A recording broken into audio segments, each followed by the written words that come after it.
வணக்கம். இன்றைய ஆன்மீக தகவலில் இன்றைய தினம் சஷ்டி தினம்ங்க. நம்ம இன்றைக்கி மறக்கக்கூடாது.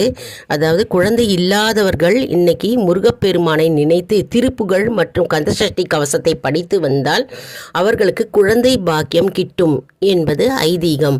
மற்றும் மாணவர்கள் இன்றைய தினம் சஷ்டி தினத்தன்று முருகப்பெருமானை வழிபட்டால் கல்வியில் சிறந்து விளங்குவர். மற்றும் அவர்களுக்கு கலைத்துறையில் மேலும் மேலும் நாட்டம் இருக்கும் மற்றும் கலையிலும் சிறந்து விளங்குவார். மற்றும் இன்றைய தினம் நாம் முருகப்பெருமானை சஷ்டி தினந்தோறும் நாம் வழிபட்டு வந்தால் அதாவது நம்முடைய தொழிலில் லாபம் கிடைக்கும் மற்றும் தொழிலில் மேலோங்கி நிற்கும் மற்றும் தொழில் சிறந்து விளங்கும் என்பது நம்பிக்கை.